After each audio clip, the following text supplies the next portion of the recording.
being stimulated and busy doesn't always equal progress. When your desires transfer into discipline, you are going to start to feel a little unsafe. Unregulated nervous system cannot hold a regulated income for long. Most people are still emotionally allergic to numbers, and that is where the gap lies. Frequency isn't built on fantasy. It is actually built through repetition, through devotion, through the boring consistency that compounds into confidence. So many women refuse to go through the season of sacrifice, and then they're stuck wondering when their $1 million portfolio is going to arrive. And it's bullshit, to be honest, because welcome to Rich and Regulated, where women learn to build wealth in alignment and flow. I'm Jessica Soul. For over a decade, I've helped women create the lives of their dreams, and here I'll share how I build wealth, fast-track results, and reveal money truths that will blow your mind. Let's get wealthy. So today we are talking about the frequency of success, and this is something that I am so passionate about because so many people are addicted to the fantasy of success, the idea of having it all, Everybody wants freedom and most people want peace. This is one of their highest values and definitely one of mine. They want the money that flows while they're sleeping and the life that looks effortless. But the second that life asks you to fight for it, people often fold. They want the result without ever living in the rhythm that produces that result. And that's what I want to talk to you guys about today, the fantasy of success versus the frequency of success. You see, most people are stuck in a constant desire loop. They talk about what they want, they write it down, they pray on it. They never, however, step into the discipline loop, which is actually what builds that desire and has it become a reality. So what people do is they confuse simulation with progress. They act busy, they act stimulated, and they don't understand that being stimulated and busy doesn't always equal progress. And unfortunately, a lot of women are guilty of doing all the wrong things and calling it work. For so many women, they don't even know where to begin. And often when shown the way, they still won't do what it takes, which is what separates me from most people. Women confuse the high of wanting with the maturity of becoming. And you cannot live in a fantasy and expect the frequency to find you. So let's talk about this desire loop versus the discipline loop, because this is something every woman needs to understand. When you are in a desire loop, you are basically sitting in a level of comfort. And that desire loop can be super intoxicating, right? It gives you the dopamine without the accountability. And at the end of the day, having a desire actually asks nothing of you, but just gives you the illusion of movement and progression. But here's what every woman needs to understand, is that the discipline loop is where your real identity shift is going to happen. This is where you meet parts of you that still hide behind emotion, behind excuses, behind the belief that maybe you're not ready yet for that bigness that you desire. And most people never make it out of desire because their nervous system just isn't used to the safety inside of the structure of discipline. So when things start to work, it's going to feel foreign at the beginning. And let me tell you that when your desires transfer into discipline, you are going to start to feel a little unsafe. And this is what happens when people are feeling progress. And unfortunately, most women will then turn straight to self-sabotage and go back into chaos. Because for many of us, chaos is familiar. Not because it's right, but because we actually prefer sitting in the comfort of chaos instead of the discomfort of discipline. Let's talk about the trauma behind avoidance. This is a big one for so many of us. And let's talk about why it happens, because it's not just laziness. A lot of avoidance is actually conditioning. And so many women grew up in environments where effort actually wasn't rewarded. And I'm not sure if you can relate, but a lot of us when we were younger, trying hard and failing and often led into shame. Parents saying things like, good try, but that's not good enough. Or let me do it. I can do it better than you. And where success actually occurs, often when you are successful, it triggers jealousy or it triggers control from others. And unfortunately for so many of us, we've somehow experienced this in childhood. Even if that trauma didn't seem hugely traumatic, what has often happens for many of us is that our body and our nervous system has learned that it's safer to play small. And that is not just a mindset hack, that is literally a nervous system issue. It's a trauma response that confuses expansion with danger. And so what happens for women is you start to build something meaningful and your body doesn't think, yay, I'm growing, I'm so excited for this growth. Your body actually tricks you into thinking that you're under threat. And then from this place, your brain floods with cortisol. Your body moves into that protection mode. And so instead of moving forward towards that success, you procrastinate, you avoid, you freeze. And not because you don't care and not because you don't desire, but because at the end of the day, your brain and your body are trying to keep you safe. Then there's the other side of the spectrum, the ones who were over-responsible as children, the ones who have been taught to hold it all together as kids, the ones who learned that achievement equals exhaustion. So now anything that looks like structure or pressure makes their body tighten up and freeze. Those people crave freedom, but they reject the systems that create it, aka discipline. They crave overflow, but they resist the container that holds it. And until you teach your body that consistency is safe and that success doesn't equal self-sacrifice and that structure actually doesn't mean burnout, you are going to keep sabotaging yourself. And the moment momentum begins, you will squash it.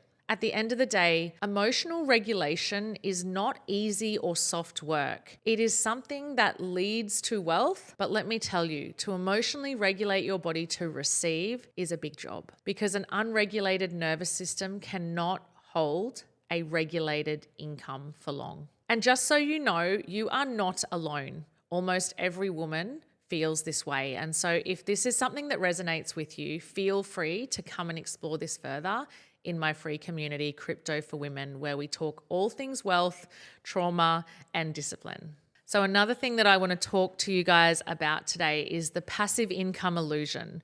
And I've got to call you guys out because every second woman that I ask, what is it you actually want out of your life? Your answer is passive income.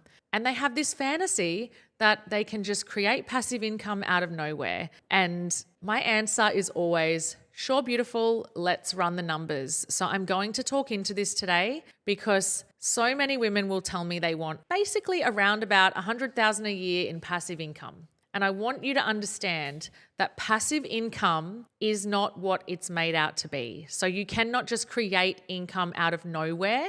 You need to have an investment strategy that yields at least 8 to 10%. And you're going to need roughly $1 million to create a passive income of around $100,000 a year.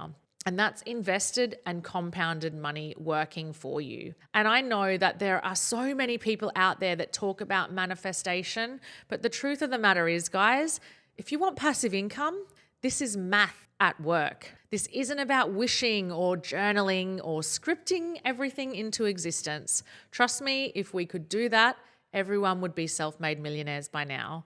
It's about understanding the mechanics, and so many women refuse to apply logic to the desires that they have. So they'll talk about what they want, but they actually won't sit down and calculate what it is going to take to create it. Everybody wants financial freedom. Most people are still emotionally allergic to numbers, and that is where the gap lies. That's where so many women lose their power. They do not know how to close the gap between what they say they want and what they're actually willing to do to achieve it. So this is what us girls do. We sit in indecision, we overthink, we wait for perfect timing, and then we avoid the uncomfortable actions, which is what I call the dirty work that moves the needle. Call it divine timing if you like, but you cannot pray your way into a portfolio that is going to pay you passively. You cannot manifest your way into maturity. You have to think, calculate, and execute. And you have to lead yourself through logic and alignment simultaneously. So unless you've already spent years building liquidity, creating yield systems, or compounding real capital, passive income is not your season yet. You're in construction season. And that is sacred, yet it's going to take some work. It's where you earn the right to say, my money now works for me, because you don't deserve passive income if you are still in passive energy. So let's talk about the frequency of success. Frequency isn't built on fantasy. It is actually built through repetition, through devotion, through the boring consistency that compounds into confidence. And it's the energy you hold when all the motivation is gone. When you show up after failure and failure and failure, when you follow through after disappointment, when you choose alignment over avoidance again and again, that's the frequency that can hold large amounts of money because it's grounded, it's not impulsive, it's mature, not manic, it's integrated, not inflated. And when you become the woman who can regulate that uncertainty, who can delay gratification, who can act with intelligence instead of emotion, you start to magnetize money differently. And that's the level where money becomes energy, not emotion. It stops being something that you chase and it starts being something that responds to who you have become. And if you're ready to move and you know that it's actually time to start living it, then you will want to be a part of my free community because we have conversations in there that literally help you move from just having this understanding to being the woman you need to be to create the results and the desires that you want. Just quickly, guys, if you're a woman who's earning well but still feels like your money isn't working for you, I can help. My Build Your Wealth portal is the perfect place to begin, and for less than $100 a month, I'll teach you the exact groundwork that has allowed me to create freedom for my family. Just hit the link in the show notes to connect into my community today. Now back to the episode. All right, so I want to talk about something else that I think anyone who is on social media and following a lot of successful women will really resonate with. And this is the unseen world of success. You know, people think that success is built purely in moments of excitement, but it's actually built in quiet moments of consistent micro integrity behind the scenes. You know, it's built in the hours that nobody celebrates. It's built in spreadsheets, in the mornings that you choose action over excuses. You're the one that wakes up at 4 a.m. in the morning. You know, the decisions that you're making quietly that change your entire future. And this is the fight behind the freedom, the part that nobody really posts about. And I can tell you that while my children are sleeping, I'm up working on my dreams. You know, I have so many desires for my family and they do not happen between 9 to 5. Yes, at times I'm tired, but I'm also not broke. And so many women refuse to go through the season of sacrifice, and then they're stuck wondering when their $1 million portfolio is going to arrive. And it's bullshit, to be honest, because the reason most people never get there is because they are addicted to their comfort zone. They want the glory, but they do not have the stomach for the grind. They want the end result, but they're allergic to the middle. And the truth is, anyone can get rich once, but holding wealth requires nervous system strength. It requires a grounded logic and emotional mastery. And so you have to be able to make money and stay sane at the same time. You have to lead wealth instead of chasing it. All right, so let's talk about the math, the mind, and the energy and how this all ties together. At the end of the day, real wealth lives in the intersection of those three things: math, mind, and energy. The math is non-negotiable, right? You've got to know your numbers. You have to understand your returns. You need to know how to track compounding. And this is what grounds your vision into reality. The mind is your identity. So your strategy, your logic, your ability to choose what's required over what is comfortable. And the energy is your regulation. So your nervous system regulation, your ability to hold more without losing your peace. And it's how you show the universe that you are ready. And when all of these three things meet, when the math, the mind, and the energy are coherent, you will collapse time. And what I mean by that is you will become a signal for wealth. Basically, wealth will start to recognize you because what you're doing is you are finally speaking its language. And trust me on this, you become magnetic only once all of that work you didn't want to do is done. So ladies, I know this may have hit a little bit hard, but when you say you want financial freedom, I want you to ask yourself, are you living in the fantasy or are you transmitting the frequency? Because ladies, the fantasy is free and the frequency is earned. The fantasy will give you a dopamine hit, but the frequency will give you the dividends. The fantasy lives in your mouth and the frequency lives in your movement. The fantasy talks about potential and the frequency builds the proof. And that is what the universe, the market, and the money is going to respond to. Coherence, aligned energy backed by evidence. The frequency is what communicates with wealth. It's what says, I'm here, I'm ready. You can see what I'm doing. You can see the moves I'm making. Now it's time for you to match me. And it's your work ethic talking to the universe. Your consistency literally becomes a currency and your discipline becomes devotion. So yes, the fantasy will always sound louder, but the frequency is what the universe actually hears. It's what opens the doors and accelerates timelines. It's what multiplies opportunities. The fantasy can feed your ego, but at the end of the day, the frequency is what will fund your legacy. If you've gotten value from today's episode, make sure you subscribe and leave a 5-star review. And if you're ready for more support in building regulated wealth strategies, check out the link in the show notes. Have a beautiful day.